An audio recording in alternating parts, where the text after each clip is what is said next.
మిత్రులారా, గుంటూరు పశ్చిమ నియోజకవర్గం అంటే గతంలో గుంటూరు 2ను కూడా పరిగణలో తీసుకుంటే 99లో ఇద్దరు మహిళలు పోటీ చేశారు. డాక్టర్ శనక్కాయల అరుణ, లింగంశెట్టి ఈశ్వరరావు కుమార్తె భారతి.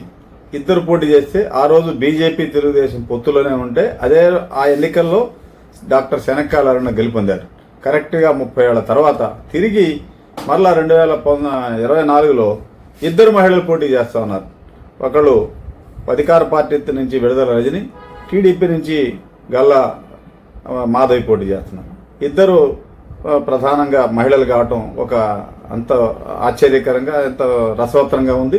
ప్రధానంగా విడుదల రజనీని మనం పరిశీలిస్తే ఆమె రాష్ట్ర మంత్రిగా ఉండి చిలకలూరుపేటలో గెలిచే పరిస్థితి లేకపోవడంతో ఆమెను ఇక్కడికి ట్రాన్స్ఫర్ చేశారు అభ్యర్థిగా. ఆమె ప్రధానంగా ముదిరాజు సామాజిక వర్గం, తెలంగాణ ప్రాంతానికి చెందిన ఆమె సామాజిక వర్గం ఈ నియోజకవర్గంలో నామమాత్రంగా ఉంది. ఇటు టీడీపీ అభ్యర్థి గల్లా మాధవి తీసుకుంటే ఆమె రజక సామాజిక వర్గం. ఏపీ రజక సంఘం అంతా కూడా పూర్తిగా తెలుగుదేశం అభ్యర్థికి ఓట్లు వేయాలని చెప్పి ప్రచారం చేస్తూ ఉన్నారు.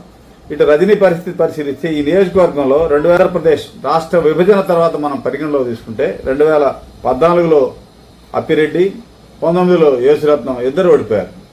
ఆ తర్వాత ఇప్పుడు మరలా మూడో అభ్యర్థి విడుదల రజనీ రంగంలో ఉన్నారు. ప్రధానంగా విడుదల రజనీ పరిస్థితి పరిశీలిస్తే ఆమెకి మల్లెల రాజేష్ నాయుడు కంటిలో నలుసులా తయారయ్యారు. ప్రధానంగా చెల్లూరుపేట సీట్ నాకు ఇప్పిస్తానని చెప్పి కోట్ల రూపాయలు నా దగ్గర డబ్బు తీసుకొని సీట్ ఇవ్వకుండా అవినీతికి పాల్పడింది, రజనీని ఓడించాలని చెప్పని పెద్ద ఎత్తున పత్రికలకెక్కి గొడవ చేస్తుంటే అధిష్టాన వర్గం కూడా ఆయన్ని సముదాయించలేకపోయింది. చివరికి చిలకలూరుపేటలో ఒక 12 మంది మున్సిపల్ కౌన్సిలర్తో, చైర్మన్, వైస్ చైర్మన్తో సహా మొత్తం జెడ్పీటీసీలను తీసుకొని ఆయన తెలుగుదేశంలో చేస్తే తెలుగుదేశం ఆయనకి రాష్ట్ర కార్యదర్శి ఇచ్చి ఇప్పుడు గుంటూరు పశ్చిమ నియోజకవర్గ టీడీపీ ఎన్నికల పరిశీలకుడిగా పోస్టు ఇవ్వడంతో ఆయన ఇప్పుడు గుంటూరులో తెస్టేసి విడుదల రజనీని ఎట్లా ఓడించి తీరుతానని చెప్పి శపథం చేస్తా ఉన్నారు.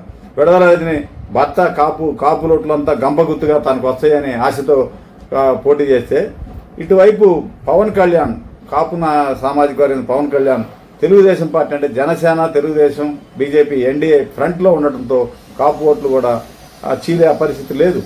గతంలో కూడా అనేక సార్లు మనం పరిశీలిస్తే 2009లో పీఆర్పీ తరఫున శ్రీరామచంద్ర ప్రభు పోటీ చేసి ఓడిపోయాడు. అలా కాపు ఓట్లను కూడా మనం పరిగణలో తీసుకున్నప్పుడు అలియాల సీతారామయ్య లాంటి కాపు నేతలు కూడా టీడీపీ అభ్యర్థికి అండగా ఉన్నారు. ఈ నియోజకవర్గం నుంచి ప్రాతినిధ్యం వహించినటువంటి తాడిశెట్టి వెంకట్రావు మురళి సోదరులిద్దరూ తెలుగుదేశంలో చేరి తీవ్రంగా రజనీని విమర్శిస్తూ తెలుగుదేశం అభ్యర్థిని గెలిపించాలని ప్రచారం చేస్తూ ఉన్నారు. తాడిశెట్టి మురళి తమ అనుచరులు, కార్పొరేటర్లతో టీడీపీలో చేరి తెలుగుదేశం పార్టీని ఎందుకు గెలిపించాలా, విడుదల రజనీని ఎందుకు ఓడించాలని పదే పెద్ద ఎత్తున ప్రచారం చేస్తుంటే తెలుగుదేశం నేతలు చేసే ప్రచారాలని, ఆరోపణలని వైసీపీ వాళ్ళ ఖండించే పరిస్థితి లేదు. రకరకాల పరిస్థితులు ఉన్నాయి. ఈ పరిస్థితిలో విడుదల రజని నాన్ లోకల్గా ఉన్నారు. ఇక్కడ ఈ అన్నిటిని పరిశీలిస్తే విడుదల రజని ఇప్పుడు రోజుకి ఆమె క్యాంపెయిన్ డీలా పడిపోతూ ఉంది. ఇక్కడ నుంచి కార్యకర్తలు వెళ్ళిపోతూ ఉన్నారు.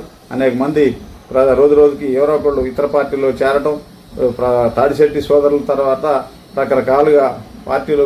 మరోవైపు కాపు సామాజిక వర్గంలోనే ఒక బలమైన నేతగా గుర్తింపు పొందినటువంటి బాలశౌరి జనసేన తరపున బందర్లో అభ్యర్థిగా ఉన్నారు. అందువలన ఆయన ప్రభావం కూడా ఇక్కడ ఉంటుంది. అలా రకరకాలుగా ఉన్న సమీకరణలో రజనీకి కలిసి వచ్చేటువంటి అంశాలు ఏమీ లేవు. ప్రధానంగా వైకాపా ఈ నియోజకవర్గంలో నేతలుగా ఇద్దరు ఎమ్మెల్సీలు ఉన్నారు. అంటే అప్పిరెడ్డి, యేసురత్నం, తర్వాత వేణుగోపాల్ రెడ్డి ఎన్నికల్లో ఎక్కడున్నాడో కూడా అసలు కనపడలేని పరిస్థితి ఉంది. మద్దాలగిరి ప్రధానంగా ఏదో తాత్కాలికంగా ఆర్యవైశ్య సామాజిక వర్గం వాళ్ళతో ఐటీసీలో సమావేశం పెడితే వెంటనే 2 రోజులకి సిద్ధార్థ గార్డెన్స్లో ఆర్యవైశ్య సామాజిక వర్గం మొత్తం కూడా తెలుగుదేశానికి మేము మద్దతు తెలియజేస్తున్నామని చెప్పని గుంటూరు నగరంలోని తూర్పు పశ్చిమ అసెంబ్లీ అభ్యర్థులు, ఎంపీ అభ్యర్థులను పిలిచి బేషరతుగా మేము టీడీపీని బలపరుస్తున్నాం, అసలు తెలుగుదేశాన్ని ఎందుకు బలపరచాల్సి వచ్చింది, అమరావతి రాజధాని ఉంది, ఇక్కడ 3 రాజధానులు వద్దు అనేటువంటి నినాదంతో ఆర్యవైశ్యులంతా కూడా పెద్ద మీటింగ్ వేసుకొని తెలుగుదేశం అభ్యర్థులు సంఘీభావం ప్రకటించారు. ఇలా రకరకాల అంశాల్లో పరిశీలిస్తే విడుదల రజనీకి పెద్దగా కలిసి వచ్చే పాయింట్ లేకపోగా రోజుకి క్యాంపు తగ్గిపోతూ ఉంది. మరోవైపు ఇక్కడ గెలుపొందినటువంటి 2009లో గెలిచిన కన్నా లక్ష్మీనారాయణ అప్పట్లో రాష్ట్ర మంత్రిగా పనిచేశారు. ఆయన కుమారుడు మేయర్గా పనిచేశారు. కన్నా లక్ష్మీనారాయణ ప్రస్తుతం సత్తెనపల్లిలో తెలుగుదేశం అభ్యర్థిగా రంగంలో ఉన్నారు. ఆయన కూడా ఇటీవల ఆయన అనుచరులు మొత్తం వాళ్ళ ఇంటి దగ్గర ఎంపీ ఎమ్మెల్యే అభ్యర్థులతో సమావేశం పెట్టి మనం అంతా కూడా తెలుగుదేశం అభ్యర్థులకి స్పష్టంగా పనిచేయాలి, మీరు ఏమాత్రం ఎక్కడ నేను రంగంలో లేననుకోవద్దు, నేను కూడా తెలుగుదేశం తరపున అభ్యర్థిగా ఉన్నాను కాబట్టి అది అందరూ మీకు తెలుసు కాబట్టి మనం సిన్సియర్గా పనిచేయాలి అనేటువంటి సంకేతాలు ఇచ్చి మీటింగ్ పెట్టాడు. ఆయన అనుచరుడిగా ఉన్నటువంటి తాళ్ళ వెంకటేష్ యాదవ్ కూడా గల్లా మాధవి క్యాంపులో రోజు నిత్యం తిరుగుతూ ఉన్నారు. అలా అనుచరులుగా ఉన్నటువంటి మాజీ కార్పొరేటర్ సైదా కానీ ఇట్లా తర్వాత మాజీ మేయర్ కన్నా నాగరాజు వీళ్ళంతా కూడా ఇటు టీడీపీ అభ్యర్థి కలిసి తిరుగుతున్నారు. మాధవి ఎంపీ అభ్యర్థి పెమ్మసారి ఇద్దరు ఎన్నికల క్యాంపెయిన్ బ్రహ్మాండంగా నడపడం, ప్రధానంగా అమరావతి రాజధానిని మరుగున పడేసి తర్వాత 3 రాజధానుల అంశం ఇచ్చిన తర్వాత రియల్ ఎస్టేట్ వర్గమే బాగా దెబ్బతిన్నది. ఈ 5 ఏళ్లలో టాపీ పనులు మేస్త్రులకు పని లేకుండా ఇసుక ధరలు పెంచడం, తెలుగుదేశం పార్టీ ఉచితంగా ఇసుక ఇవ్వటం, ఇటువంటి అన్నీ కూడా రియల్ ఎస్టేట్ వ్యాపార రంగాన్ని దెబ్బతీసింది. రియల్ ఎస్టేట్ వ్యాపారం సక్రమంగా ఉంటే అన్ని వర్గాలకి ఎంతో మందికి ఉపాధి కలుగుతుంది. అటు సిమెంట్ పని వాళ్ళకి, రాడ్ బెండింగ్, రకరకాల వర్గాలకి. ఒక అమరావతి రాజధానిలోనే రోజుకి 25,000 నుంచి 30,000 మంది వారి కార్మికులు పనిచేశారు.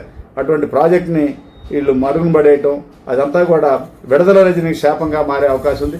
మరోవైపు విడదల రజని విశాఖ ఇన్ఛార్జ్ మంత్రిగా ఉండే 3 రాజధానులకు నేను మద్దతు ఇస్తున్నాను, అమరావతి తరలింపు, అమరావతి రాజధానికి వ్యతిరేకం అనేటువంటి సంకేతాలు బలంగా వచ్చినాయి. ఎందుకంటే ఆమె విశాఖలో ఇన్ఛార్జ్ మంత్రిగా ఉండి 3 రాజధానులకు జెండాలు ఊపి 3 రాజధానులు నేను స్వాగతిస్తున్నాను అని చెప్పి ప్రచారం చేసింది. గుంటూరు పశ్చిమ నియోజకవర్గంలోని వ్యాపార వర్గాలు అన్నీ కూడా రాజధాని అమరావతితో ప్రమేయం ఉన్నటువంటి రియల్ ఎస్టేట్ వ్యాపారాల్లో కీలకంగా ఉన్నారు. వాళ్ళంతా కూడా విడదల రజనీ అభ్యర్థిత్వాన్ని తీవ్రంగా వ్యతిరేకిస్తున్నారు. దీంతో విడదల రజనీ శిబిరం రోజు రోజుకి డేలా పడిపోతూ ఉంది. ఇంకా ఎన్నికల ప్రక్రియ బిగిన నామినేషన్లు అంతా అయిపోయిన తర్వాత, ఈ ప్రక్రియ బిగిన తర్వాత ఒకవేళ అభ్యర్థుల మార్పు జరిగితే ఇంకా డేలా పడే అవకాశాలు ఉన్నాయి. మరోవైపు ప్రత్యర్థి వర్గం బలంగా పుంజుకుంటుంది. ఒకవైపు తాటిశెట్టి మురళి, ఇటు రాయపాటి సోదరులు కానీ, గతంలో ఇక్కడ పనిచేసినటువంటి కన్నా లక్ష్మీనారాయణ కానీ వీళ్ళంతా కూడా సమైక్యంగా పనిచేస్తా, చంద్రబాబు నాయకత్వం ఉంటేనే ఈ రాష్ట్రం అభివృద్ధి చెందుద్ది, లేదా తెలుగుదేశం ప్రభుత్వం వస్తేనే ఎన్డీఏ 3 కూటాలు బీజేపీ, జనసేన, తెలుగుదేశం కలిసి ఎన్నికల్లో ముందు పోవడంతో కూడా కొంత ఈ తెలుగుదేశం అభ్యర్థి కలిసి వచ్చింది. మరి రతన్ జెడ్డా ఫలితం దక్కలేదని చిలకలూరుపేట నుంచి ఇక్కడికి వలస వచ్చినా కూడా విడదల రాజుని గెలిచే అవకాశాలు లేవంటున్నారు. గతంలో కూడా అంటే ఒక్క ఛాన్స్ పేరుతో రాష్ట్రంలో 151 సీట్లు వచ్చినా కూడా గుంటూరు పశ్చిమ స్థానాన్ని వైకాపా గెలుచుకోలేకపోయింది. ఇప్పుడు నవ్యాంధ్రప్రదేశ్ ఏర్పడిన తర్వాత 3వసారి ఇక్కడ గెలుపొంది తెలుగుదేశం హ్యాట్రిక్ విజయ పరంపరను కొనసాగించాలనే జయంతో వీళ్ళు ముందుకు దూసిపోతారు.